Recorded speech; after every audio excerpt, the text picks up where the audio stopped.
Bab 121 Pelatih, apakah menurutmu saya sudah melakukannya sesuai standar? Semoga berhasil, kamu bisa. Percayalah pada profesionalismemu. Ye Feng melihat pelatih berambut kuning itu mendorong begitu keras, jadi dia bersorak untuknya. Ah! Pelatih berambut kuning itu melakukan 5 kali pukulan terus-menerus dan tidak bisa melakukan apa-apa lagi. Tanda seru. Dia buru-buru menghentikan apa yang tengah dilakukannya dan duduk. Dia merasa jika dia melakukan satu hal lagi, dia mungkin akan mengalami pendarahan otak.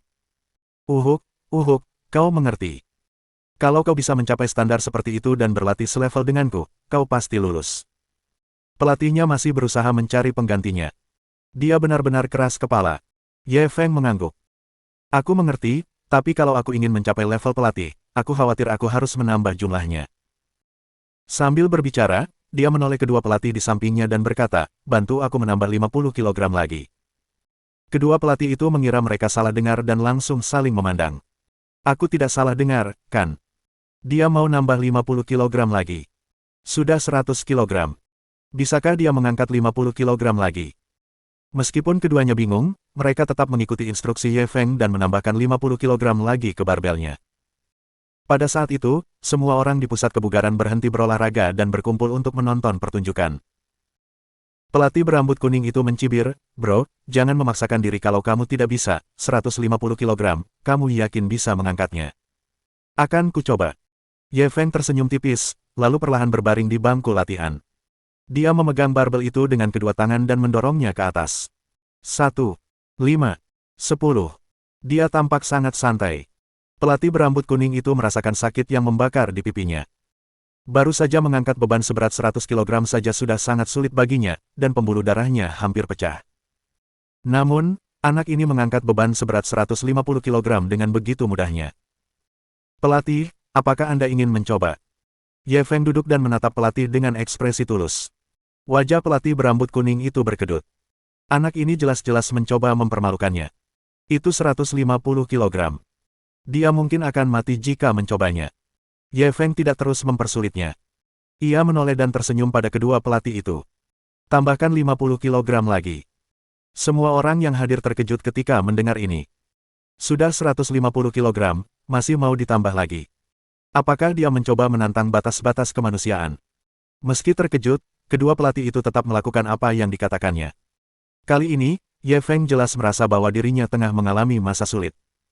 Gerakan mendorong juga mulai melambat. 1, 3, 5. Ketika para pelatih melihat pemandangan ini, mereka merasakan pipi mereka terbakar. Meski mereka pelatih, tak ada satupun yang berani mengaku mampu bench press seberat 200 kg. Mereka tidak menyangka akan dikalahkan oleh seorang pemula di bidang kebugaran. Pada saat ini, Ye Feng berbicara lagi, beri aku 50 kg lagi. Kedua pelatih itu tak kuasa menahannya lagi. Mereka segera memohon, Kak, beratnya sudah 200 kg. Bahaya kalau ditambah lagi. Benar sekali, Kak. Kamu sudah sangat hebat. Tidak perlu memaksakan diri. Jangan khawatir, aku tahu apa yang kulakukan. Ye Feng tidak tergerak. Tujuan kunjungannya hari ini adalah untuk menantang batas-batas tubuhnya dan memahami kualitas spesifik tubuhnya.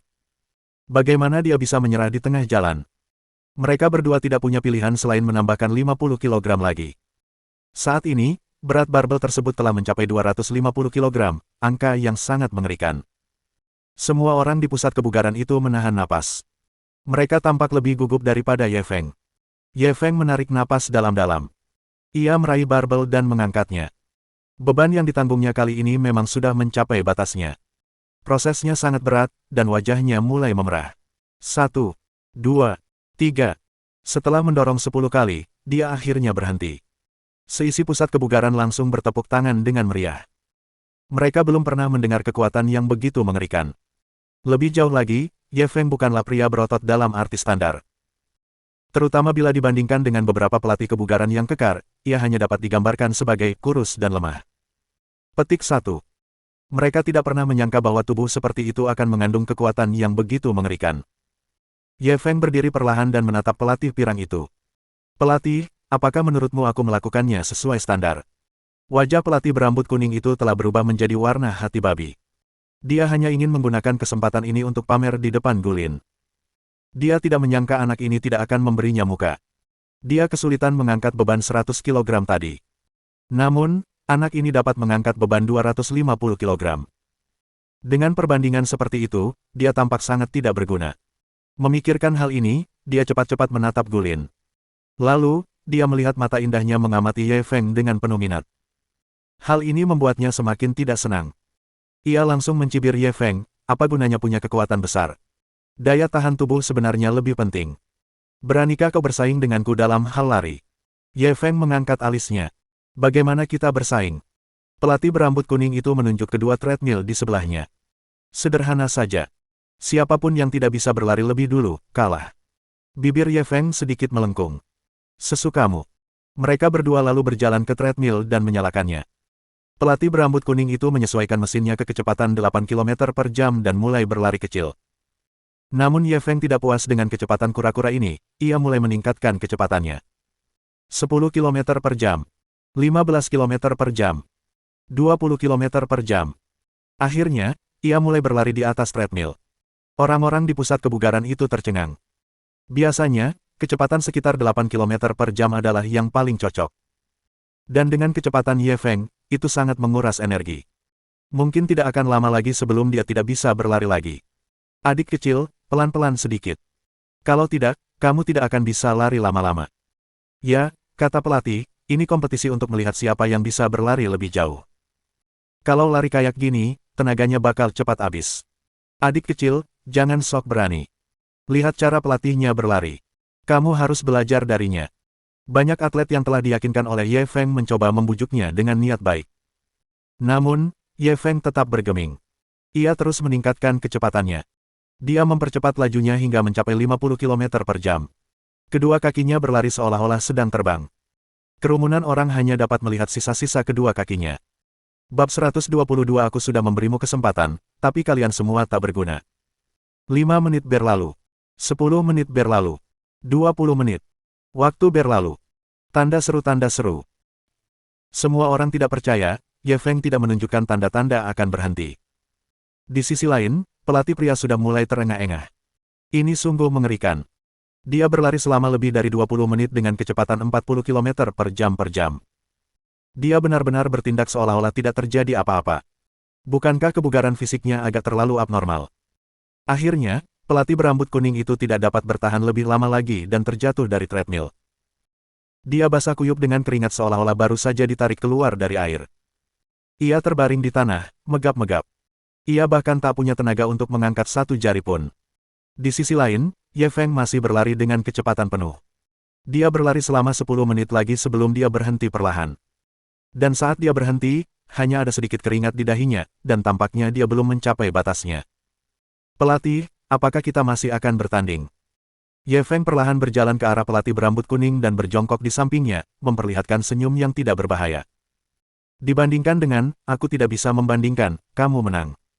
Pelatih berambut pirang itu menatapnya seolah-olah dia melihat hantu dan menggelengkan kepalanya berulang kali. Ye Feng sedikit kecewa. Ia menoleh ke arah pelatih lainnya. Kalian mau bersaing denganku? Kalian bisa pilih apa saja, dan akan ada hadiah kalau menang. Ketika para pelatih mendengar ini, mereka semua mundur. Apakah kamu bercanda? Pelatih berambut kuning itu sudah yang terkuat di antara mereka. Bahkan dia pernah dipukuli seperti anjing. Kalau mereka naik lagi, bukankah mereka minta dipermalukan? Ye Feng segera merasakan kesepian seorang ahli. Dia sungguh menginginkan seseorang yang dapat mengeluarkan seluruh potensinya. Namun, mereka diberi kesempatan, tetapi tidak ada gunanya. Hal ini membuatnya sangat kecewa. Dia mengenakan pakaiannya lagi dan bersiap untuk pergi. Saat itu, Gulin, yang sedang mengamatinya, tiba-tiba menghampiri. Pak, bolehkah saya menambahkan Anda di WeChat? Ye Feng tercengang saat mendengar kata-katanya, dia tidak tahu apa maksudnya. Semua pria di pusat kebugaran itu tampak iri dan cemburu. Gulin adalah dewi di hati mereka. Banyak pria datang ke pusat kebugaran untuknya. Namun, dia tidak pernah bersikap baik kepada lawan jenis. Mereka tidak menyangka kalau hari ini dia tiba-tiba berubah pikiran dan berinisiatif meminta nomor kontak lawan jenis. Gulin buru-buru menjelaskan, jangan salah paham. Aku hanya terobsesi dengan kebugaran dan ingin berbagi pemikiranku denganmu. Ye Feng tersenyum meminta maaf. Maaf, aku tidak membawa ponselku. Setelah selesai berbicara, dia berbalik dan berjalan keluar. Tepat saat dia hendak keluar pintu, telepon di sakunya tiba-tiba berdering. Halo, Ada apa? Pertemuan pribadi. Kapan? Gulin menatap punggungnya yang semakin menjauh, dan dia benar-benar tercengang. Bukankah dia bilang dia tidak membawa teleponnya? Mungkinkah dia sengaja menghindarinya? Dia tidak akan berpikir kalau dia mempunyai pikiran yang tidak pantas tentangnya, kan? Mustahil. Dia selalu cantik dan memiliki tubuh yang bagus. Kemanapun dia pergi, dia menjadi incaran semua pria. Ini adalah pertama kalinya dalam hidupnya dia mengambil inisiatif untuk meminta informasi kontak seseorang dari lawan jenis. Namun, dia tidak menyangka akan ditolak oleh pihak lain. Lebih jauh lagi, dia telah menggunakan alasan yang asal-asalan. Setelah Ye Feng menutup telepon, dia mulai berlari di sepanjang jalan pegunungan. Panggilan tadi berasal dari ketua Stars Hotel, Gao Jinxi. Dia mengatakan bahwa dia diundang ke pesta pribadi malam ini. Dia selalu menjaga jarak yang sopan dari acara semacam ini, jadi dia menyatakan penolakannya pada saat itu. Namun, Gao Jinxi telah mencoba membujuknya dengan emosi dan akal sehat. Pada akhirnya, Ye Feng tidak punya pilihan lain selain setuju. Dia sekarang memiliki beberapa prestasi di kota Zonghai, dan akan baik baginya untuk membuat lebih banyak koneksi. Dia kembali ke villa dan menghabiskan sepanjang hari membaca materi revisinya. Malam harinya, Ye Feng menyalakan mobilnya perlahan dan menuju ke klub pribadi yang disebutkan Gao Jinxi. Klub swasta ini disebut Klub Kyusan. Itu adalah klub kelas atas yang terkenal di Zonghai. Segala jenis mobil mewah terparkir di pintu masuk klub. Adapun Gao Jinxi, dia sudah menunggu di pintu. Ketika dia melihat orang itu datang, dia segera menghampirinya dan membukakan pintu untuknya. Tuan Ye, kenapa lama sekali?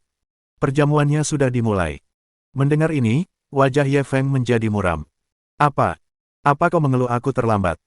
Aku akan pulang kalau begitu. Gao Jinxi langsung panik. Tuan Ye, saya salah. Terima saja apa adanya, saya kentut. Sambil berkata demikian, tak lupa dia menamparkan muka gemuknya 2 kali. Baru saat itulah Ye Feng tersenyum lagi, dan dia turun dari mobil. Koridor di klub itu berbelok-belok, dan dekorasinya sangat mewah. Ini adalah pertama kalinya dia datang ke tempat seperti itu, dan dia penasaran dengan segalanya. Ketika dia mengikuti Gao Jinxi ke sebuah ruang pribadi yang mewah, sekelompok orang sudah duduk di meja bundar besar. Ada sekitar selusin dari mereka, semuanya laki-laki. Kelompok orang ini sudah mulai minum dan mengobrol riang. Melihat mereka berdua masuk, seorang pria parubaya yang duduk di kursi utama langsung berteriak. Pak Tua Gao, apakah ini teman baru yang kau bicarakan? Bukankah dia hanya junior? Apakah pantas bagimu untuk datang langsung dan menyambutnya?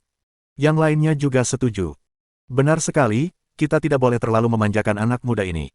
Benar sekali. Anak muda seharusnya lebih sering dipukul. Kalau tidak, mereka tidak akan tahu betapa luasnya langit dan bumi. Waktu masih junior, beraninya kamu telat. Nanti kamu harus minum 3 gelas anggur sebagai hukuman. Keringat dingin langsung mengucur di kening Gao Jinxi saat mendengar guyonan orang banyak itu. Dia buru-buru memperkenalkan Ye Feng kepada semua orang. Perkenalkan, ini Tuan Ye Feng. Hotel saya terletak di gedung Silver Brilliance. Itu miliknya. Begitu dia mengatakan hal ini, ruangan itu langsung menjadi sunyi. Semua orang menatap Ye Feng dengan tak percaya. Bab 123 Tolong peluk lututku. Awalnya, ketika semua orang melihat Ye Feng masih sangat muda, mereka mengira dia adalah junior Gao Jinxi, jadi mereka tidak berbicara dengan penuh hormat. Ketika mereka mendengar Gao Jinxi mengatakan bahwa pihak lain adalah pemilik baru gedung Silver Brilliance, mereka langsung panik.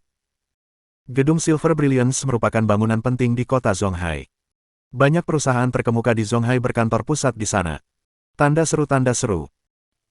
Untuk bisa memiliki gedung seperti gedung Silver Brilliance, kekuatannya jelas tidak bisa diremehkan. Bahkan, dia lebih berkuasa daripada kebanyakan orang di sini. Gao Jinxi sangat senang melihat reaksi semua orang. Posisinya di kelompok ini tidak tinggi. Paling-paling, ia hanya bisa dianggap sebagai tokoh marginal. Sekarang kelompok orang ini sangat menghargai Ye Feng, dia juga merasa bangga. Melihat orang-orang ini sedikit gelisah, Gao Jinxi segera menunjuk pria parubaya di kursi utama dan memperkenalkannya kepada Ye Feng. Tuan Ye, ini Sun Minghui, CEO Sun, Phoenix Entertainment miliknya adalah salah satu perusahaan terkemuka di Provinsi Guangdong Selatan. Sun Minghui segera mengulurkan tangannya dan menggenggam erat tangan Ye Feng. Tuan Ye, saya tadi bersikap tidak sopan. Saya harap Anda tidak menaruh dendam terhadap saya. Ye Feng tersenyum lebar. Direktur Sun, Anda terlalu baik. Di depan semua orang, saya memang junior. Panggil saja saya Xiao Ye. Sun Minghui langsung mengacungkan jempol. Tuan Ye memang pantas menjadi pemilik gedung Silver Brilliance. Kemurahan hati Anda membuat saya malu. Silakan duduk. Sambil berkata demikian, dia buru-buru meninggalkan tempat duduk utama. Melihat ini, Ye Feng buru-buru menolak, saya hanya junior. Bagaimana saya bisa duduk di kursi utama? Sun Minghui menjadi cemas. Saudara Ye, kalau kau berkata begitu, berarti kau belum memaafkan kami. Apa kau ingin kami berlutut di hadapanmu? Yang lain pun mengangguk satu demi satu, mendesak agar dia mengambil tempat duduk utama. Gao Jinsi memanfaatkan kesempatan itu untuk membujuknya. Tuan Ye, karena semua orang sudah mengatakannya, silakan duduk. Ye Feng tak berdaya, ia hanya bisa duduk di kursi utama. Adik Ye masih sangat muda dan bisa punya bisnis seperti gedung Silver Brilliance. Latar belakang keluargamu seharusnya tidak biasa-biasa saja, kan? Setelah 3 putaran minuman, Sun Minghui, yang duduk di sebelah Ye Feng, bertanya ragu-ragu. Direktur Sun, Anda pasti bercanda. Keluarga saya miskin, dan orang tua saya berasal dari pedesaan. Saya juga memulai dari nol, Ye Feng langsung menjelaskan. Ketika semua orang mendengar ini, mereka sekali lagi terkejut tak terlukiskan kata-kata. Mereka awalnya mengira bahwa Ye Feng hanya memiliki prestasi seperti itu karena pengaruh keluarganya. Dia tidak menduga pihak lain akan memulai dari awal. Berapa usianya? Dia tampak seperti berusia awal 20-an. Dia benar-benar memiliki bisnis besar seperti gedung Silver Brilliance. Ini benar-benar keterlaluan. Saudara Ye memang jenius dalam bisnis. Terimalah lututku, kata Sun Minghui sambil buru-buru bersulang untuk Ye Feng. Yang lain tak mau melewatkan kesempatan berteman dengan Ye Feng. Mereka semua datang untuk bersulang. Meskipun Ye Feng hanya ikut-ikutan setiap waktu, jumlahnya terlalu banyak, dan dia pun segera mabuk. Direktur Sun, apa rencana selanjutnya? Gao Jinsi juga sudah banyak minum. Ia menatap Sun Minghui dengan mata mengantuknya. Villa baru saya baru saja direnovasi, dan ada pemandian air panas di dalamnya. Bagaimana kalau saya traktir semua orang ke pemandian air panas? Meskipun kata-kata Sun Minghui ditujukan kepada semua orang, matanya hanya tertuju pada Ye Feng. Jelas, dia paling menghargai pendapat Ye Feng. Ye Feng melihat hari masih pagi, jadi dia mengangguk. Aku akan melakukan apa yang kau katakan. Sun Minghui sangat gembira. Oke, kalau begitu aku setuju. Aku janji semua orang akan bersenang-senang malam ini. Seseorang langsung mencemooh. Hanya kita berdua. Bagaimana kita bisa bersenang-senang? Benar sekali, jangan bilang kita akan bermain dengan burung bersama. Jangan vulgar begitu, apa maksudmu bermain dengan burung? Itu namanya bermain dengan telur. Hahaha. Jangan khawatir, aku akan memastikan kalian semua puas. Sun Minghui segera memperlihatkan senyuman yang dimengerti semua pria. 1 jam kemudian. Ketika semua orang berada di sumber air panas, mereka semua berteriak meminta penghiburan. Harus dikatakan bahwa Sun Minghui masih tahu cara menikmati dirinya sendiri. Seluruh villa meliputi area yang luas dan didekorasi dengan mewah. Ketika semua orang pertama kali masuk, mereka semua terkejut dengan kemurahan hatinya. Direktur Sun, villa Anda ini tidak murah, kan? Ye Feng sedang berendam dengan nyaman di kolam air panas, dan mabuknya sudah hampir hilang. Saudara Ye, jangan terlalu formal. Panggil saja saya Saudara Sun atau Pak Tua Sun, jangan panggil saya Direktur Sun, Sun Minghui buru-buru mengoreksinya. Baiklah, kalau begitu aku akan memanggilmu Sun Tua. Lebih akrab begitu. Ye Feng langsung mengubah ucapannya. Baru pada saat itulah Sun Minghui merasa puas. Ia menjawab pertanyaannya, sebenarnya, biayanya tidak banyak. Hanya sekitar 200 juta untuk membeli dan merenovasi villa itu. Ye Feng tidak bisa menahan diri untuk tidak mendesah, sungguh seorang Taipan. Sun Minghui buru-buru melambaikan tangannya. Taipan apa? Itu cuma villa. Kalau Saudara Ye suka, kamu boleh ambil. Ketika orang lain di sumber air panas mendengar ini, mereka semua tercengang. Dia memberikan villa senilai 200 juta yuan begitu mudahnya. Apakah ini lelucon? Melihat ekspresi semua orang, Sun Minghui langsung serius. Aku serius. Kalau Saudara Ye suka, villa ini milikmu. Ye Feng segera menggelengkan kepalanya. Aku tidak menginginkannya. Lagi pula aku tidak punya. Sun Minghui tertegun. Di mana Saudara Ye sekarang tinggal? Ye Feng menyeka keringat di wajahnya. Villa Pemandangan Danau Zongtian. Rumah nomor 1. Puff. Semua orang yang hadir tercengang. Villa Pemandangan Danau Zongtian adalah kawasan villa mewah yang terkenal di kota Zonghai. Bagaimana mungkin mereka tidak pernah mendengarnya? Memikirkan bahwa Ye Feng benar-benar tinggal di sana. Selain itu adalah rumah terbaik nomor 1. Hal ini membuat mereka lebih memperhatikan Ye Feng. Kak Ye, jadi kau Taipan sejati. Dibandingkan denganmu, aku hanya orang desa. Sun Minghui menertawakan dirinya sendiri. Tepat ketika semua orang sedang berbicara dan tertawa, seorang pria tua yang tampak seperti kepala pelayan tiba-tiba masuk dan mengucapkan beberapa patah kata di telinga Sun Minghui. Senyum ambigu langsung tersungging di wajah Sun Minghui. Ia menoleh dan menatap kerumunan. Semuanya, plot favorit kalian sudah ada di sini. Harap siap secara mental dan fisik. Setelah selesai berbicara, dia bertepuk tangan 2 kali. Kemudian, sekelompok wanita tinggi dan cantik berpakaian keren memasuki ruangan. Bab 124. Apakah Anda melihat kami dari bawah? Gadis-gadis itu semuanya sangat muda dan cantik. Terlebih lagi, mereka semua berpakaian sangat ringan, pinggang mereka yang kecil dan kaki mereka yang panjang membuat orang pusing. Semua gadis berdiri berjajar dan memandang dengan malu-malu sekelompok lelaki tua di kolam air panas. Sebagai perbandingan, Ye Feng bagaikan seekor burung bangau di antara ayam-ayam di antara sekelompok orang tua ini. Tanda seru, tanda seru. Dia tidak hanya muda dan tampan, tetapi dia juga memiliki pesona yang sangat menarik. Oleh karena itu, wajar saja jika sekumpulan gadis itu memandangnya. Karena mereka tidak dapat lepas dari nasib ditiduri, mereka tentu berharap ditiduri oleh seorang pria muda dan tampan. Sun Minghui menatap Ye Feng dengan penuh semangat. Kakak Ye, kenapa tidak kau pilih dulu? Sekalipun Ye Feng bodoh, dia akan tahu apa yang sedang terjadi. Sejujurnya, sekelompok gadis cantik dengan tubuh bagus berdiri di sana untuk dipilihnya. Sulit bagi pria normal manapun untuk menolaknya, termasuk Ye Feng. Hatinya juga gatal. Namun, ia masih belum bisa melupakannya. Ia langsung menggelengkan kepala. Aku tidak ikut. Kalian yang pilih. Sun Minghui merasa ia meremehkan dan buru-buru menjelaskan, Saudara Ye, mereka semua orang baru di perusahaan saya. Saya jamin mereka semua bersih. Anda bisa bermain dengan mereka tanpa khawatir. Ye Feng segera melambaikan tangannya. Aku tidak bermaksud begitu, hanya saja aku tidak tertarik. Sun Minghui langsung menunjukkan senyum aneh. Mungkinkah kamu suka pria?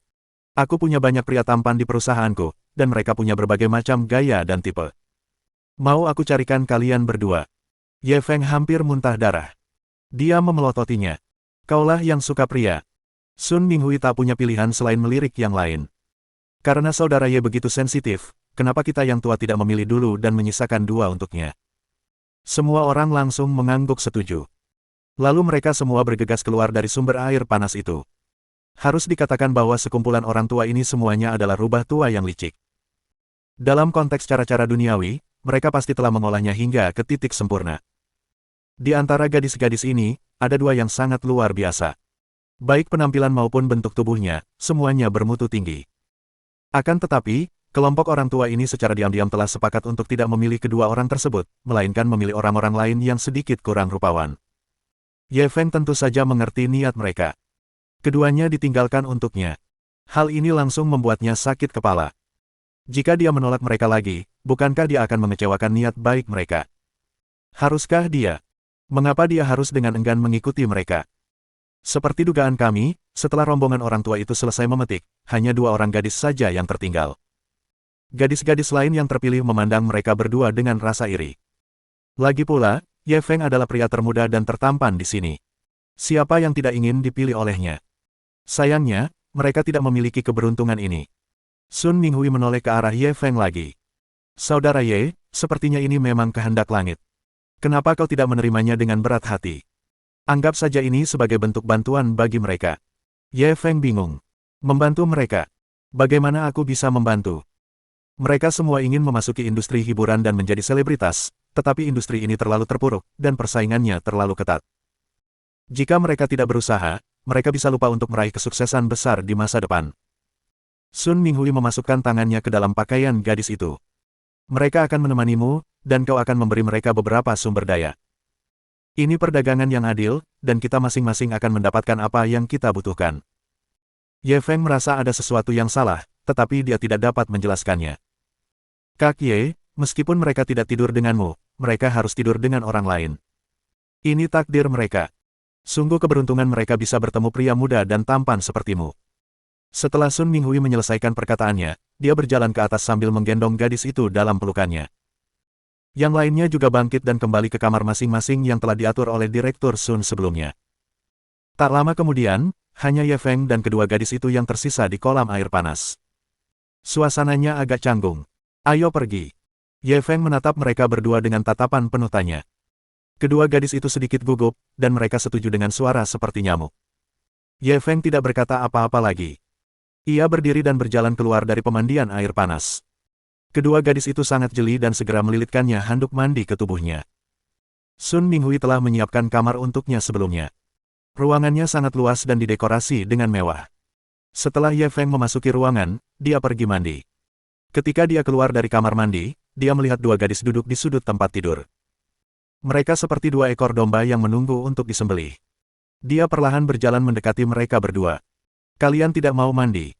Tubuh halus kedua gadis itu bergetar sedikit. Salah satu gadis yang memiliki sedikit lemak bayi, mengumpulkan keberaniannya dan berkata, kita sudah mandi. Ye Feng menatap mereka berdua lama sekali. Apa kalian pernah melakukan ini sebelumnya? Gadis satunya, yang sedikit lebih ramping, buru-buru mengangkat kepalanya. Tidak, ini pertama kalinya kita. Sungguh, aku janji. Dia takut Ye Feng akan membenci mereka dan mengirim mereka ke orang-orang tua itu, jadi dia segera menjelaskan. Ye Feng menggelengkan kepala dan mendesah. Baiklah, tidurlah lebih awal. Setelah selesai berbicara, dia berbaring di tempat tidur. Kedua gadis itu saling memandang seolah-olah saling menyemangati.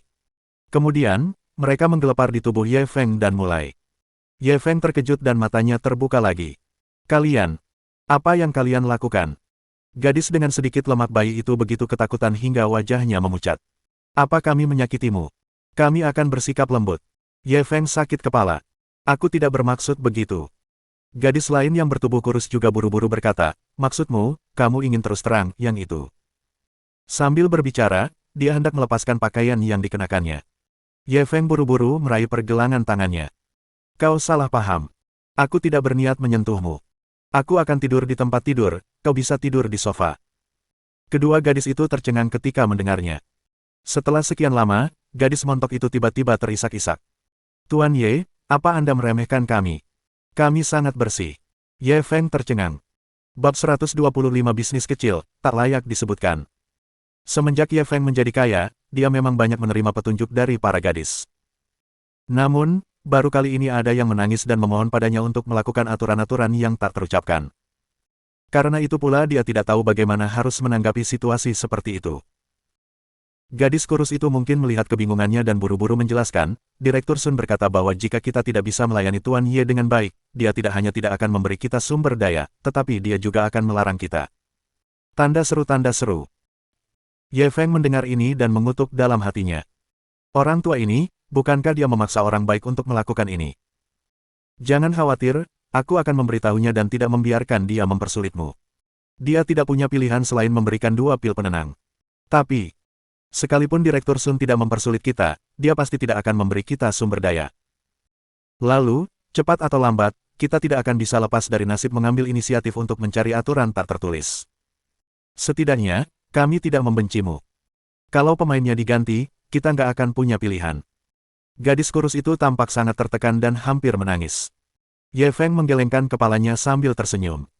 Kalau tidak, kenapa aku harus bilang kalian bodoh? Tidak bisakah kalian bilang padanya kalau kalian sudah melakukannya denganku? Kedua gadis itu langsung menatapnya dengan air mata berlinang. Kau bersedia menyembunyikannya untuk kami? Mengapa kamu melakukan ini? Mereka jelas tidak dapat memahami apa yang sedang direncanakan pihak lainnya. Mereka pikir mereka cukup tampan, dan pria normal manapun tidak akan menolak mereka. Kenapa banyak sekali pertanyaan kenapa? Cepat tidur. Ye Feng terlalu malas untuk berbicara dengan mereka lagi. Ia langsung tertidur. Kedua wanita cantik itu jelas berterima kasih. Setelah ia tertidur, mereka dengan hati-hati menyelimutinya dan mencium wajahnya. Kemudian, mereka meringkuk di sofa dan tertidur. Keesokan paginya, ketika Ye Feng bangun, dia melihat dua gadis tidur di sofa, saling berpelukan. Keempat kakinya yang panjang saling bertautan, dan terkena sinar matahari, sehingga hampir menjadi transparan. Dia menggelengkan kepalanya. Tanpa mengganggu tidur kedua gadis itu, Ye Feng berjalan keluar kamar. Secara kebetulan, Sun Minghui sedang berjalan keluar ruangan sambil menggendong gadis yang tadi malam. Setelah melihat Ye Feng, dia langsung menghampirinya dengan antusias. Kakak Ye, apakah kamu bersenang-senang tadi malam? Ye Feng hanya bisa mengangguk. Sangat. Sun Minghui menunjukkan senyum aneh, jadi kamu cukup puas dengan kedua gadis itu. Ye Feng mengangguk lagi. Sangat puas, kakak. Kalau nanti ada waktu, kakak bisa lebih memperhatikan mereka. Sun Minghui langsung merangkul bahunya. Jangan khawatir. Karena mereka wanitamu, aku janji tidak akan memperlakukan mereka dengan buruk. Aku akan segera merekrut manajer kelas emas untuk mereka, dan aku jamin mereka akan terkenal. Ye Feng langsung tersenyum puas. Kalau begitu aku harus berterima kasih padamu, saudaraku. Sun Minghui tiba-tiba merasa tidak senang. Kenapa kamu begitu sopan padaku? Kamu tidak menganggapku sebagai saudara. Ye Feng hanya bisa meminta maaf, baiklah, aku salah. Baru setelah itu Sun Minghui merasa puas. Ayo sarapan dulu. Setelah sarapan, Sun Minghui mengumpulkan semua orang di ruang tamu, dan kemudian matanya tertuju pada dua gadis di kamar Ye Feng. Du Xiaoshuang, Song Yi, berdiri. Ketika kedua gadis itu dipanggilnya, wajah mereka langsung pucat pasi. Mereka mengira pihak lain sudah mengetahui kebenaran dan akan menghukum mereka. Pada saat ini, mereka mendengar Sun Minghui berkata perlahan, saya pikir kalian berdua memiliki potensi besar, jadi saya mencarikan seorang manajer emas untuk kalian dan membiarkannya bertanggung jawab atas urusan bisnis kalian di masa depan. Mendengar kata-katanya, kedua gadis itu tercengang. Mereka bahkan tak percaya apa yang mereka dengar. Mereka tidak melakukan apa-apa, mereka hanya tinggal di kamar yang sama dengan Ye Feng selama 1 malam dan mereka mendapatkan sumber daya yang mereka impikan. Ini sungguh kejutan besar. Saat mereka memikirkan hal ini, mereka segera berbalik dan menatap Ye Feng yang sedang minum teh di samping. Pria ini telah memberi mereka semua ini. Dapat dikatakan bahwa dialah yang mengubah nasib mereka. Gadis-gadis lain juga memandang mereka dengan rasa iri dan cemburu. Ini benar-benar berbeda dari orang yang sama. Aturan mereka juga tidak tertulis. Mereka tidak hanya mendapatkan orang-orang tua yang jelek, tetapi mereka juga hanya mendapat sedikit sumber daya pada akhirnya. Tak hanya ditugaskan kepada seorang pria muda dan tampan, mereka berdua juga mendapat bantuan dari seorang manajer puncak. Perusahaan itu jelas-jelas mencoba mempromosikan mereka berdua. Mungkin, mereka akan segera menjadi bintang besar. Hal ini membuat mereka menjadi gila karena cemburu. Sun Minghui tidak peduli dengan kekesalan para gadis itu. Ia berteriak dari luar, "Saudari Wang, masuklah." Begitu dia selesai berbicara, seorang wanita segera masuk. Ketika Ye Feng melihatnya, dia tertegun. Saudari Wang. Wanita itu adalah manajer Xiaqiu, Suster Wang. Sis Wang tidak menyangka akan bertemu dengannya di sini. Tuan Ye. Melihat ekspresi mereka, Sun Minghui sedikit terkejut. Kalian berdua saling kenal. Sebelum Ye Feng bisa menjawab, Suster Wang dengan cepat menjelaskan. Tentu saja. Tuan Ye adalah teman baik Xiaqiu kita. Terakhir kali kita pergi ke resor pemandian air panas Tuan Ye untuk syuting film, Tuan Ye lah yang memberi kita lampu hijau, kan, Tuan Ye? Setelah mendengar kata-katanya, semua orang, termasuk Sun Minghui, menatap Ye Feng dengan kaget. Saudara Ye, apakah yang dikatakannya benar? Resor pemandian air panas Songhai juga milik Anda. Sun Minghui menatap Ye Feng dengan tak percaya. Ahem. Itu cuma bisnis kecil, nggak perlu disebut-sebut. Ye Feng buru-buru melambaikan tangannya. Sun Minghui dan yang lainnya saling memandang dengan perasaan campur aduk. Mereka mengira dengan usia Ye Feng, sudah sangat jarang baginya untuk memiliki bisnis sebesar gedung Silver Brilliance. Sekarang tampaknya mereka masih sangat meremehkan pihak lain. Anak ini tidak pamer, tapi dia seorang taipan besar. Bab 126 kamu masih harus punya mimpi. Namun, Sun Minghui adalah orang hebat, jadi dia cepat pulih dari keterkejutannya. Karena Suster Wang dan kakak Ye sudah saling kenal, semuanya akan lebih mudah. Kedua gadis ini adalah teman-teman kakak Ye. Tanda tangani kontrak dengan Suster Wang nanti. Kamu harus menjaga mereka baik-baik. Kemudian, dia memperkenalkan kedua gadis itu kepada Suster Wang. Ketika Suster Wang mendengar hal itu, dia langsung mengamati kedua gadis itu. Tanda seru. Dia bisa dianggap sebagai rubah tua yang licik di industri hiburan, jadi bagaimana mungkin dia tidak mengerti situasinya. Tidak ada yang namanya dukungan dalam industri hiburan tanpa alasan. Kedua gadis itu pasti telah melakukan semacam pengorbanan untuk mendapatkan penghargaan dari bos besar. Memikirkan hal ini, dia cepat-cepat menatap Ye Feng. Rasa bahaya segera muncul dalam hatinya.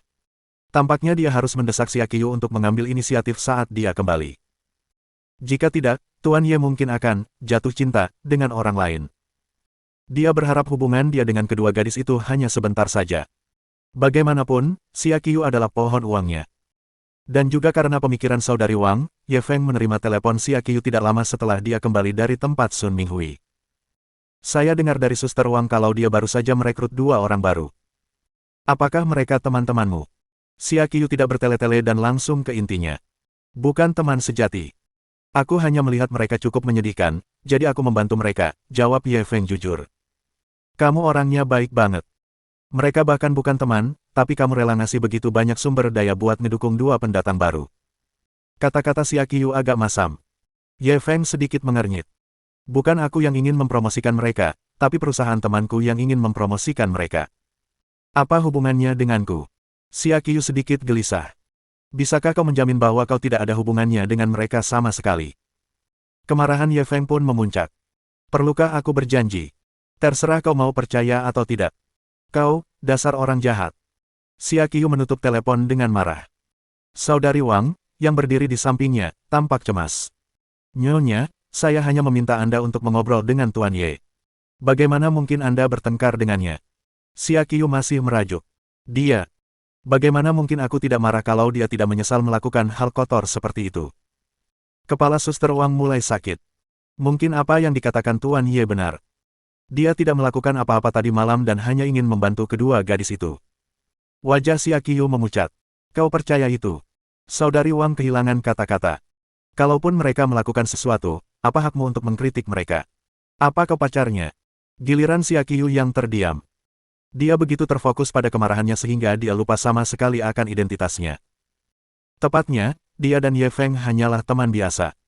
Bahkan jika Ye Feng bermain-main di luar, apa haknya untuk menyalahkannya? Yang lebih penting, semua ini hanyalah spekulasinya sendiri. Tetapi mengapa dia tidak bisa mengendalikan amarah di hatinya?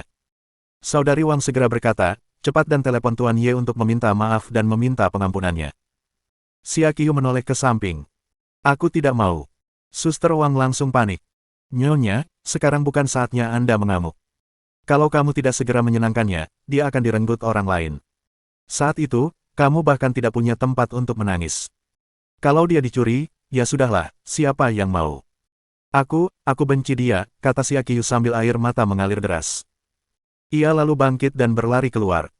Saudari Wang menatap punggungnya dan mendesah. Gadis ini, kenapa repot-repot? Karena dia menyukainya, dia harus mengambil inisiatif. Jika dia tidak bergegas, akan terlambat baginya untuk menyesalinya. Ye Feng tertekan oleh tindakan Xia Qiu yang tiba-tiba. Pada saat ini, teleponnya berdering lagi. Dia mengira itu dia lagi dan segera menjawab panggilannya. Ku bilang, sudah selesai. Aku sudah menjelaskan padamu bahwa aku tidak bersalah terhadap kedua gadis itu. Kenapa kau tidak percaya padaku? Mengikuti kata-katanya yang bagaikan senapan mesin, pihak lainnya terdiam. Setelah beberapa lama, suara Chen Qiusan terdengar di gagang telepon. Ada apa, Kak Ye? Apa kau bertengkar dengan pacarmu? Baru saat itulah Ye Feng menyadari bahwa penelepon itu adalah Chen Qiusan, dan ia merasa sedikit malu. Kukira kakak Chen. Sial, aku kesal sekali. Chen Qiusan langsung tertawa terbahak-bahak. Lagi pula, dia perempuan. Dia akan baik-baik saja setelah dibujuk. Tidak ada yang tidak bisa dipecahkan oleh LV. Kalau ada, tambahkan channel dan itu akan memastikan dia patuh. Ye Feng langsung bercanda, kakak Chen memang berpengalaman di bidang ini. Kalau kakak ipar marah, apa kamu juga membujuknya seperti ini? Chen Qiusan langsung terbatuk. Kakak iparmu itu orangnya masuk akal, pengertian, dan baik hati. Kok bisa-bisanya dia begitu vulgar? Saat itu, suara seorang wanita terdengar. Lebih tepatnya begitu. Kau bijaksana. Ye Feng tak kuasa menahan diri untuk menggelengkan kepala dan tersenyum. Aku tidak bercanda lagi. Kakak Chen, ada apa? Chen Qiusan kemudian menjadi serius. Lelang yang kuceritakan terakhir kali akan diadakan besok malam. Aku hanya ingin memberitahumu. Baru saat itulah Ye Feng mengingatnya. Baiklah, aku pasti akan datang tepat waktu besok.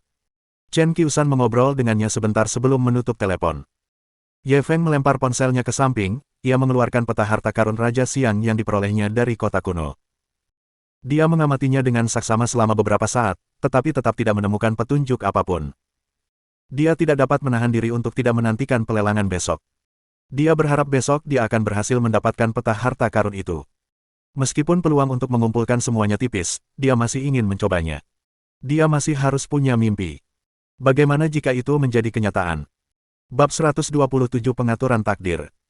Pada hari pelelangan Sotheby's, pelelangan seharusnya dimulai pukul 8 malam, tetapi Ye Feng masih pergi 2 jam lebih awal.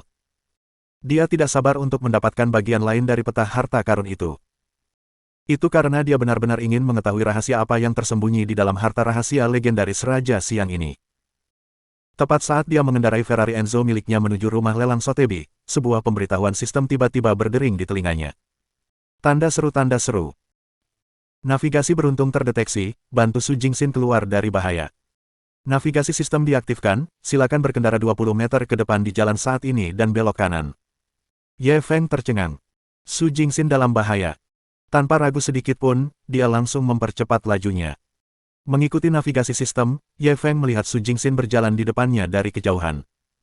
Dia berpakaian sangat santai hari ini.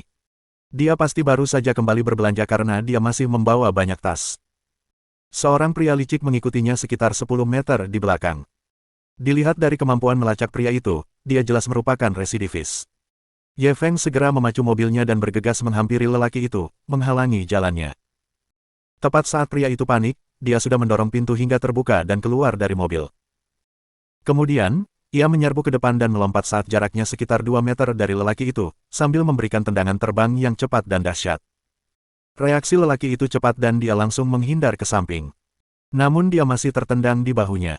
Bang! Setelah tubuh Ye Feng dimodifikasi oleh sistem, kekuatannya menjadi luar biasa kuat.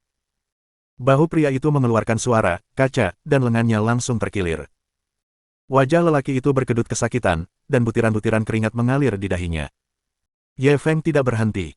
Ia terus menendang ke arah kepalanya. Pria ini jelas sudah berpengalaman. Sebelumnya, itu terjadi terlalu tiba-tiba, dan Ye Feng bersikap tegas. Itulah sebabnya dia terkejut. Sekarang, dia sudah bereaksi dan segera menghindari serangannya. Akan tetapi, karena salah satu lengannya terkilir, kekuatan tempurnya sangat berkurang. Dia dipukuli oleh Ye Feng sampai-sampai dia tidak bisa membalas. Dia terus mundur. Jika ini terus berlanjut, dia tidak akan lama lagi akan ditangkap hidup-hidup. Pada saat ini, Su Jingxin telah melihat Ye Feng dan langsung berseru. Ye Feng, minggir, kau bukan tandingannya. Sambil berbicara, dia berjalan mendekat. Melihat ini, Ye Feng buru-buru berteriak, jangan datang. Gangguannya segera memberi kesempatan kepada lawannya. Pria itu langsung melayangkan tendangan ke arahnya, memaksanya menjauh. Kemudian dia melotot ke arahnya dengan penuh kebencian dan berbalik hendak melarikan diri. Bagaimana mungkin Ye Feng membiarkannya lolos begitu saja? Ia langsung mengejarnya. Dia hendak menangkap pria itu. Pada saat ini, sebuah belati muncul di tangan pria itu dan dia langsung menebas ke belakang. Ye Feng, hati-hati. Su Jingxin tiba-tiba berteriak dan ketakutan. Bahkan, dia bahkan tidak perlu mengingatkannya, Ye Feng sudah bereaksi. Dia buru-buru menghentikan tubuhnya dari menyerang ke depan dan tiba-tiba mundur. Memotong. Meskipun dia menghindar tepat waktu, pakaian di dadanya tetap terluka oleh belati itu. Kalau dia lebih lambat sedetik saja, isi perutnya pasti sudah keluar. Nak, aku akan beritahu kamu akibat dari terlalu ikut campur. Pria itu berbalik dan meninggalkan kata-kata ini sebelum segera melarikan diri. Ye Feng ingin terus mengejar. Su Jingxin segera menariknya kembali. Dia punya senjata di tangannya. Jangan mengejarnya. Sambil berbicara, dia memandang ke kejauhan. Paman Liu yang selama ini melindunginya dalam kegelapan, segera mengangguk dan mengejar ke arah di mana lelaki itu melarikan diri. Faktanya, dia sudah menyadari kalau dirinya sedang diikuti. Namun, dia berpura-pura tidak tahu apapun dan dengan sengaja membawa pria itu ke daerah terpencil. Kemudian, dia akan meminta Paman Liu, yang diam-diam melindunginya, untuk menaklukkannya. Dia tidak menyangka Ye Feng tiba-tiba muncul dan mengganggu rencananya. Akan tetapi, dia bukan saja tidak menyalahkannya, tetapi dia juga sangat tersentuh. Dia tahu bahwa Ye Feng tidak menguasai ilmu bela diri apapun, tetapi meski begitu, dia tetap membelanya. Bagaimana mungkin dia tidak tersentuh dengan pemandangan seperti itu? Kamu baik-baik saja. Apa ada yang terluka? Su Jingxin merasa khawatir saat melihat dada Ye Feng terbelah. Ye Feng langsung menggelengkan kepalanya. Aku baik-baik saja, untungnya aku berhasil bersembunyi tepat waktu, kalau tidak, aku mungkin sudah mati muda hari ini. Su Jingxin menutup mulutnya dan tertawa. Kamu masih bercanda di saat seperti ini. Sepertinya kamu baik-baik saja. Ngomong-ngomong, kenapa kamu di sini? Ye Feng melihat ke arah pria itu melarikan diri. Aku akan pergi ke balai lelang Sotheby's, dan kebetulan aku melihat pria ini diam-diam mengikutimu. Aku tak perlu menjelaskan apa yang terjadi setelah itu. Kau sudah melihat semuanya. Su Jingxin sedikit terkejut. Kalau begitu, kita memang ditakdirkan. Kau bisa muncul di waktu dan tempat ini dan membantuku menyelesaikan krisis ini. Apakah ini takdir? Ye Feng buru-buru batuk 2 kali. Nasib apa? Itu sudah diatur dengan jelas oleh sistemnya, oke. Pada saat ini, notifikasi sistem kembali terngiang di telinganya. Selamat kepada tuan rumah karena telah menyelesaikan navigasi takdir, sistem menghadiahkan hak untuk cabang Zonghai dari pusat perbelanjaan Taigu senilai 1,5 miliar. Dia baru merasa puas saat mendengar imbalan dari sistem itu. Dia tidak mau mengambil risiko dipotong dan ikut campur dalam masalah ini dengan sia-sia. Su Jingxin tiba-tiba teringat kata-kata Ye Feng dan langsung bertanya, "Ngomong-ngomong, ku dengar kamu bilang mau ke balai lelang Sotheby's. Apa yang akan kamu lakukan?" "Ada lelang di Sotheby's malam ini." "Aku mau lihat," jawab Ye Feng jujur. "Oh, ya. Aku belum pernah ke pelelangan sebelumnya. Apa boleh kalau kamu mengajakku ikut?" Su Jingxin langsung tertarik. Ye Feng ragu sejenak, namun dia mengangguk setuju. "Lalu, apakah kamu ingin berganti pakaian dulu?" Su Jingxin menunjuk pakaiannya yang robek. Jasnya, yang awalnya lumayan, tak hanya berlubang besar, tapi juga berlumuran lumpur. Ia tampak agak berantakan. Ye Feng melihat waktu. Karena keterlambatannya, ditambah dengan waktu yang dihabiskan di jalan, dia mungkin tidak sempat berganti pakaian. "Tidak perlu, ayo pergi." Setelah itu, dia membawa Su Jingxin ke mobil super itu. Dia menginjak pedal gas dan menghilang. Bab 128 bukan salahku kalau aku cantik.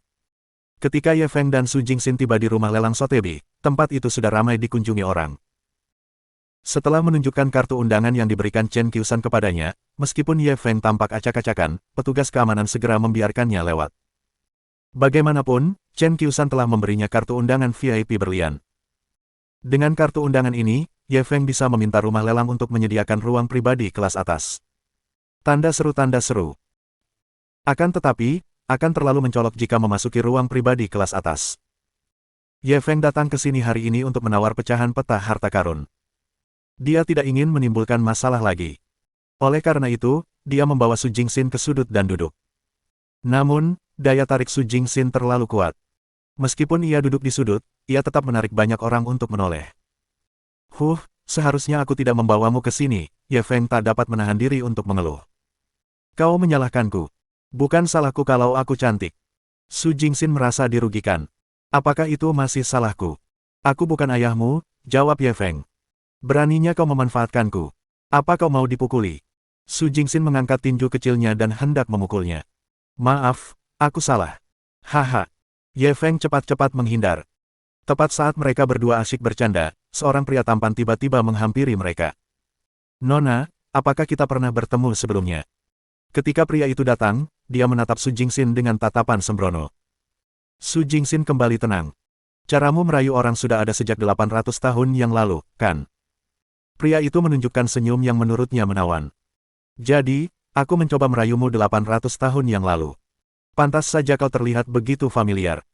"Halo, saya Li Hongyi, senang bertemu denganmu lagi." Sambil berkata demikian, dia mengambil inisiatif untuk mengulurkan tangannya. Su Jingxin tidak menjabat tangannya, tetapi menatapnya dengan dingin. "Ada apa? Kalau tidak ada yang lain, silakan pergi." "Terima kasih." Senyum di wajah Li Hongyi tidak berkurang. "Aku hanya merasa tidak tega membiarkan wanita secantik dirimu duduk di sini. Saya punya ruang VIP di lantai 2. Kita bisa minum anggur merah sambil menghadiri lelang. Bagaimana menurutmu?" Su Jingxin sengaja memegang lengan Ye Feng. "Menurutku ini tempat yang bagus." Li Hongyi menatap Ye Feng dengan jijik. "Wanita cantik sepertimu seharusnya mencari pria yang pantas untukmu. Jangan sembarangan mencari sampah untuk jadi pacarmu. Dia tidak pantas untukmu." Wajah cantik Su Jingxin menjadi gelap. "Siapa yang kau sebut sampah?" Li Hongyi menatap Ye Feng dengan sinis. "Kalau kau bisa membiarkan pacarmu duduk di sini, kau ini apa kalau bukan sampah? Aku berani bertaruh dia tidak akan bisa menawar satu barang pun malam ini."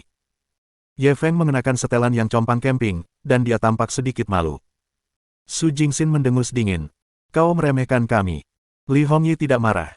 Sebaliknya, ia menatapnya dengan provokatif. "Kalau begitu, beranikah kau bertaruh denganku?" Su Jingxin tidak mundur. "Apa yang kita pertaruhkan?" Senyum mesum muncul di wajah Li Hongyi. Ayo kita bertaruh apakah dia bisa menawar satu barang malam ini. Kalau dia bahkan tidak bisa menawar sekalipun, kau ikut aku malam ini. Bibir Su Jingxin melengkung membentuk senyum, dan dia menatapnya lurus-lurus. Bagaimana kalau dia berhasil mengambil barang? Li Hongyi menatap Ye Feng dengan jijik. Kalau dia bisa mendapatkannya, aku akan bersujud di hadapan semua orang dan mengakui kesalahanku. Aku juga akan keluar dan berlari telanjang. Setelah itu, ia cepat-cepat menambahkan, tapi premisnya adalah dia harus membelinya dengan uangnya sendiri. Kalau kamu yang membayarnya atas namanya, kamu yang rugi. Bagaimana? Berani bertaruh? Senyum di wajah Su Jingxin perlahan mengembang. Baiklah, aku setuju untuknya. Senyumnya begitu menawan hingga Li Hongyi langsung terpesona. Dan ini juga memperkuat keyakinannya untuk mendapatkannya. Jika memang begitu, mari kita undang Presiden Chen dari Balai Lelang Sotheby, Chen Qiusan, untuk menjadi saksi kita. Karena takut Su Jingxin akan menarik kembali kata-katanya, Li Hongyi buru-buru meminta anak buahnya untuk mencari Chen Qiusan di belakang panggung. Ketika Chen Qiusan melihat Ye Feng, wajahnya dipenuhi kegembiraan dan dia hendak menyambutnya. Namun, Ye Feng sudah memahami rencana Su Jingxin, jadi dia menggelengkan kepalanya sedikit padanya. Chen Qiusan langsung mengerti dan menoleh ke Li Hongyi. Apakah kamu yakin ingin bertaruh? Li Hongyi mengangguk tegas. Masalah ini menyangkut reputasi saya. Saya harap Presiden Chen bisa menjadi saksi kita. Chen Qiusan menatapnya seolah-olah dia idiot. Baiklah, kalau begitu aku akan menjadi saksimu. Jika ada yang berani menolak memenuhi taruhan, jangan salahkan aku karena bersikap tidak sopan. Tentu saja. Li Hongyi tersenyum bangga dan duduk di sebelah Ye Feng. Chen Qiusan tidak berkata apa-apa lagi. Ia berbalik dan pergi ke belakang panggung. Lelang resmi dimulai tepat pukul 8. Barang pertama adalah enamel dinasti Qing dan harga awalnya adalah 100.000 yuan. Pertempuran segera dimulai. Akhirnya, dibeli oleh seorang pengusaha kaya dari kota lain seharga 2 juta yuan. Lelang baru saja dimulai, dan persaingannya sudah begitu ketat. Suasana di tempat lelang langsung memanas. Beberapa barang berikutnya juga dijual dengan harga tinggi. Namun Ye Feng tetap tenang dan tidak berniat melakukan tindakan apapun. Li Hongyi menatapnya dengan sinis. Nak, barang-barang di masa depan semakin mahal. Kalau kamu tidak bertindak sekarang, kamu tidak akan punya kesempatan lagi. Ye Feng terkekeh, dan dia mengabaikannya. Pada saat ini, benda lain ditaruh di atas panggung. Itu adalah teko tanah liat ungu dari Yixing. Harga awalnya 200.000. Saat kata-kata juru lelang itu jatuh. 2 juta, seseorang segera berteriak. Suara mendesing. Seluruh tempat itu langsung menjadi riuh. Harga awal teko tanah liat Yixing ini adalah 200.000 yuan, tetapi dinaikkan menjadi 2 juta yuan. Dari mana datangnya orang pemarah ini? Siapakah yang akan menawar seperti ini? Semua orang berbalik untuk melihat. Ye Feng mengangkat tangannya sambil tersenyum. Dia tampak bertekad untuk menang. Bab 129 Hati Udang dan Babi. Dan ketika dia mendengar tawaran Ye Feng sebesar 2 juta, Li Hongyi sendiri juga terkejut. Orang ini sungguh menakjubkan dengan satu prestasi cemerlang. Dia tidak mengatakan sepatah kata pun sejak pelelangan dimulai. Sekarang, tawaran pertama sudah 10 kali lebih tinggi dari harga lelang. Tanda seru tanda seru.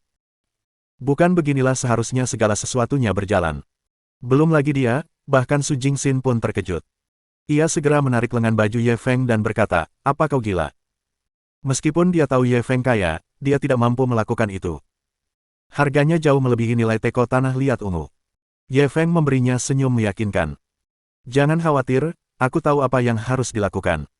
Entah mengapa, saat Su Jingxin melihat senyumnya, entah kenapa dia menjadi tenang. Pada saat ini, Li Hongyi tiba-tiba berkata, 2,1 juta. Tempat itu sekali lagi gempar. Mereka mengira 2 juta adalah batasnya. Mereka tidak menyangka masih ada yang menawar. Dan mereka berdua duduk bersama. Mereka benar-benar sepasang orang bodoh. Li Hongyi tidak punya pilihan. Tentu saja, dia tahu bahwa teko tanah liat Yixing ini tidak bernilai uang sebanyak itu. Namun dia bertaruh dengan Ye Feng. Selama pihak lain berhasil menawar suatu barang malam ini, dia harus berlutut di depan pihak lain dan berlarian sambil telanjang. Oleh karena itu, ia harus menghentikannya. Bukankah hanya 2 juta? Baginya, itu mudah saja. 3 juta. Ye Feng terus menawar. 3,1 juta. Li Hongyi mengikuti. 4 juta. 4,1 juta. 5 juta. 5,1 juta. Mendengar adu penawaran sengit antara keduanya, semua yang hadir terkejut. Sebuah teko tanah liat ungu seharga 200.000 telah dilelang dengan harga lebih dari 5 juta. Ini terlalu menakutkan. Mata Li Hongyi merah padam. Ia memelototi Ye Feng dan berkata, "Ayo, teriak-teriak terus, aku punya uang." Namun, Ye Feng tidak melanjutkan penawarannya. "Karena kamu sangat menyukai teko tanah liat Yixing ini, aku tidak akan mengambilnya darimu. Aku akan memberikannya kepadamu." Su Jingxin, yang berdiri di samping, juga bisa melihat bahwa Ye Feng sedang mencoba menipunya, dan dia tidak bisa menahan tawa diam-diam. Orang ini sungguh jahat. Saat palu pelelangan jatuh ke tanah, kepemilikan teko tanah liat ungu akhirnya ditentukan. Tuan Muda Li memenangkan tawaran dengan harga 25 kali lebih tinggi dari harga awal. Li Hongyi menggertakkan giginya karena kebencian, tetapi dia tidak punya pilihan. Dengan cepat, item berikutnya pun muncul. Itu adalah kuas tulis dari pertengahan dinasti Ming, dan konon digunakan oleh Tang Bohu. Harga awalnya 300.000. Ye Feng segera mengangkat tangannya. 3 juta. Semua orang di aula hampir muntah darah. Lagi, apakah orang ini gila? Dia benar-benar berani menawar 3 juta untuk kuas jelek. Dengan tindakannya, orang-orang yang ingin menawar pun menyerah pada ide tersebut. Li Hongyi mencibir dan langsung menawar, 3,1 juta. 4 juta. 4,1 juta. 5 juta. 5,1 juta. Keduanya saling berselisih, dan tawarannya terus meningkat semakin tinggi. Semua orang tercengang. Tak lama kemudian, mereka mendengar Ye Feng berteriak dengan tenang, 10 juta. Seluruh tempat menjadi gempar. Kuas tulis dengan harga awal 300.000 sebenarnya ditawar dengan harga 10 juta. Ini benar-benar tidak pernah terdengar. Meskipun keluarga Li Hongyi memiliki tambang, dia tidak dapat bertahan lebih lama lagi. Dia terengah-engah. Matanya merah saat dia menatap Ye Feng. Meskipun dia benar-benar ingin berhenti di sini, dia masih bisa memanfaatkan pihak lain. Namun ketika ia memikirkan bagaimana ia harus bersujud kepada pihak lain dan mengakui kesalahannya jika pihak lain menawar barang tersebut, ia juga harus berlarian telanjang di luar. Dia langsung terjebak dalam dilema. Pada saat ini, juru lelang di panggung mulai menghitung mundur. 10 juta sekali. 10 juta pergi 2 kali. 10 juta 3. 10,1 juta. Li Hongyi tiba-tiba meraung dan menatap Ye Feng dengan mata merah. "Ayolah, kau hebat sekali, iya. Teruslah berteriak." Ye Feng mengangkat bahu, "Baiklah, kamu menang." Saat palu kecil juru lelang menghantam, Li Hongyi sekali lagi memenangkan tawaran untuk kuas tersebut dengan harga setinggi langit, yakni 10,1 juta. Ye Feng mengacungkan jempol pada Li Hongyi. Tuan Muda Li memang jenius. 1 pasir, dan 1 kuas. Keduanya memiliki makna yang mendalam, sungguh mengesankan. Puff! Su Jingxin tertawa sangat keras hingga hampir tersedak. Orang ini terlalu jahat. Dia tidak hanya menyebabkan dia kehilangan lebih dari 15 juta yuan, tetapi dia juga menyebabkan mereka kehilangan lebih dari 15 juta yuan. Dia sebenarnya sedang melontarkan komentar-komentar sarkastis di sampingnya. Li Hongyi tidak menyerah sampai dia muntah darah. Namun, dia salah. Li Hongyi sudah tenang. Sebelumnya, dia terlalu fokus bertarung dengan Ye Feng dan mengabaikan satu hal. Orang ini mungkin hanya menggertak. Padahal sebenarnya dia tidak mampu mengeluarkan uang sebanyak itu. Menurut perkiraannya, Ye Feng paling banyak hanya bisa mengeluarkan beberapa juta saja. Dia mungkin sebaiknya ikut bermain dan meneruskan penawaran. Ketika pihak lain meminta harga selangit, dia akan langsung berhenti. Jika pihak lain tidak mampu membayar, dia tidak hanya akan kehilangan muka di depan umum, tetapi juga akan kalah taruhan. Dia juga bisa melampiaskan amarahnya. Setelah mengambil keputusan, dia segera memperlihatkan senyum puas. Dia menunggu Ye Feng melanjutkan penawaran. Namun untuk beberapa hal berikutnya, Ye Feng tidak melakukan gerakan apapun. Baru setelah pecahan peta harta karun itu dibawa ke atas panggung barulah semangatnya mulai terangkat. Benda ini disebut peta harta karun rahasia Raja Siang. Konon, ini adalah peta harta karun Sang Penakluk Agung Siang Yu. Peta ini terbagi menjadi 6 bagian, dan ini salah satunya. Juru lelang memperkenalkan informasi pada peta harta karun. Kerumunan di bawah panggung sudah mulai berbisik-bisik satu sama lain. Banyak orang tampak tertarik. Pecahan peta harta karun rahasia Raja Siang. Harga awalnya 500.000. Setiap penawaran tidak boleh kurang dari 10.000. Saat suara juru lelang mereda, banyak orang di tempat kejadian mulai menawar. 550.000. 600.000. 650.000. Bab 130 Sahabat Kecil Ye, kita bertemu lagi. Seperti yang diharapkan, ada banyak orang yang tertarik pada peta harta karun itu. Mustahil untuk mengumpulkan ke-6 keping peta harta karun itu. Namun, selalu ada orang yang merasa bahwa mereka memiliki aura protagonis dan dapat melakukan hal-hal yang tidak dapat dilakukan orang lain. Akibatnya, harga pecahan peta harta karun itu dengan cepat naik menjadi 1 juta. Tanda seru tanda seru. Ye Feng bertekad untuk mendapatkan peta harta karun ini. Batas atas yang ia tetapkan untuk dirinya sendiri adalah 10 juta. Sepanjang harganya tidak melebihi harga tersebut, maka harganya masih dalam kisaran yang dapat diterima.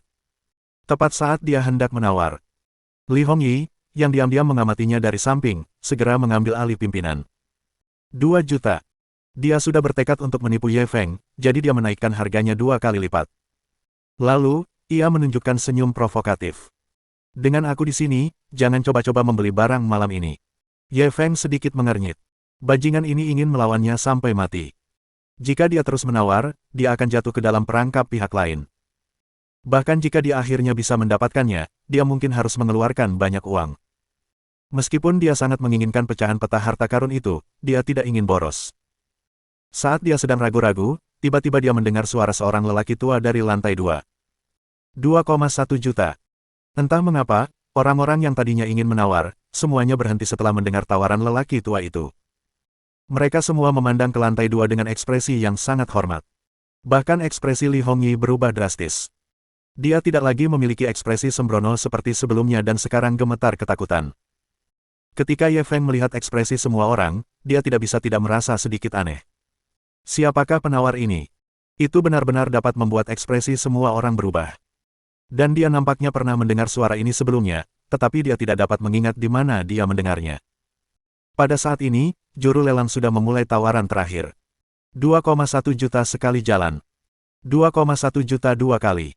2,13 juta. Tepat ketika semua orang mengira debu telah mereda. Tiba-tiba, mereka mendengar suara yang familiar dari sudut di belakang mereka. 2,2 juta. Suaranya tidak keras, tetapi menggetarkan semua orang yang hadir, seakan-akan tersambar petir. Orang penting yang sangat disegani itu sudah mengajukan tawaran, dan masih ada orang yang berani meneruskan tawarannya. Ini benar-benar seperti mencari kematian. Semua orang menoleh untuk melihat siapa yang tidak takut mati. Lalu, mereka melihat Ye Feng mengangkat tangannya dengan ekspresi polos. Dia tidak terlalu khawatir. Karena tidak ada yang menawar, seharusnya tidak ada masalah baginya untuk terus menawar, kan? Wajah cantik Su Jingxin juga berubah saat ini, dan dia buru-buru menarik lengan bajunya. Kamu gila. Kenapa kamu masih berani menawar? Ye Feng menatapnya dengan bingung. Juru lelang belum meletakkan palu. Kenapa aku tidak bisa menawar? Su Jingxin buru-buru memegang dahinya. Tidakkah kamu tahu bahwa penatuatan yang baru saja mengutip harganya? Ye Feng mengerutkan bibirnya dengan acuh tak acuh. Apa sih, tan tua dan tan muda? Karena ini lelang, semua orang berhak menawar. Kalau tidak, apa gunanya lelang? Kenapa kita tidak langsung memberikannya saja? Su Jingxin benar-benar terdiam. Meskipun itu logikanya, tetap saja tergantung dengan siapa ia berargumen. Dengan orang sebesar dia yang selevel dengan tetuatan, apa pentingnya seberapa masuk akal dia? Sungguh, orang-orang bodoh itu tidak takut. Li Hongyi, di sisi lain, tertawa terbahak-bahak. Bocah, beraninya kau merampok sesuatu yang diincar tetuatan. Kau bahkan tidak akan tahu bagaimana kau mati kali ini. Sambil berbicara, ia menatap Su Jingxin dengan tergesa-gesa. Nona cantik, anak ini telah menyinggung tetuatan. Kurasa dia tidak akan hidup lebih lama dari besok. Sebaiknya kau segera putuskan semua hubungan dengannya. Su Jingxin memelototinya dan tidak mengatakan apa-apa lagi. Dia sudah mulai berpikir dalam hatinya. Haruskah dia menelepon seseorang yang dikenalnya untuk membantu Ye Feng? Orang ini benar-benar membuat kekacauan besar kali ini. Jika beban kenalannya tidak cukup berat, dia mungkin tidak akan bisa menyelesaikannya. Tepat saat semua orang menunggu orang di lantai 2 menjadi marah. Sebuah pemandangan aneh muncul. Setelah Ye Feng mengajukan tawarannya, tidak ada lagi pergerakan di lantai 2. Juru lelang menunggu lama dan melihat tidak ada seorang pun yang menawar, jadi dia hanya bisa berbicara dengan hati-hati. 2,2 juta sekali jalan. Tidak ada yang menawar. 2,2 juta 2 kali. Tetap saja, tak seorang pun yang menawar. 2,2 juta 3 kali. Setuju. Bahkan ketika juru lelang akhirnya memukul palu, tidak ada seorang pun yang menawar. Pecahan peta harta karun yang nilainya bisa melebihi 10 juta dibeli Ye Feng dengan harga murah, 2,2 juta begitu saja. Ini adalah sesuatu yang tidak diharapkan oleh siapapun. Yang benar-benar membingungkan mereka adalah mengapa tidak ada pergerakan dari pihak penatuatan.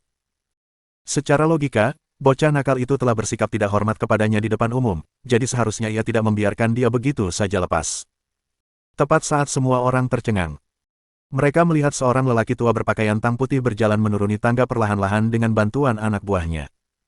Cara bergeraknya yang mengesankan membuat semua orang yang hadir merasa kagum. Dan ketika Ye Feng melihat lelaki tua itu, dia tercengang. Orang tua ini, dia benar-benar mengenalinya. Dia adalah Tan Bohong, yang tinggal di villa nomor 3 di distrik Villa Pemandangan Danau Zongtian. Dia kebetulan menemukan cincin kawin untuk pihak lain saat itu, jadi mereka bisa dianggap teman. Kemudian, saat Xia Qiu sedang syuting film, naskahnya tidak lolos tinjauan. Dialah yang memberi mereka lampu hijau melalui koneksi Tan Bohong. Tidak heran Ye Feng merasa suara ini sangat familiar. Saat Tan Bohong menuruni tangga, orang-orang di dekatnya secara sadar memberi jalan untuknya dengan ekspresi hormat di wajah mereka. Dari sini, dapat dilihat betapa tingginya prestise Penatua Tan di kota Zonghai. Tetapi ketika semua orang mengira bahwa ia akan mencari masalah dengan Ye Feng, senyum ramah tiba-tiba muncul di wajahnya yang awalnya tenang dan berwibawa. Teman kecil Ye, kita bertemu lagi. Begitu dia mengatakan itu, seluruh rumah lelang menjadi gempar. Orang ini benar-benar kenal dengan Penatua Tan. Lebih jauh lagi, Penatua Tan yang berinisiatif untuk menyambutnya. Bukankah ini reputasi yang terlalu besar? Li Hongyi, yang berdiri di samping Ye Feng, berlutut di tanah sambil mengeluarkan suara, plop. Wajahnya pucat pasi. Kalau saja dia tahu bahwa Ye Feng mengenal Tetua Tan, dia tidak akan berani melawannya meski dia punya nyali 100%.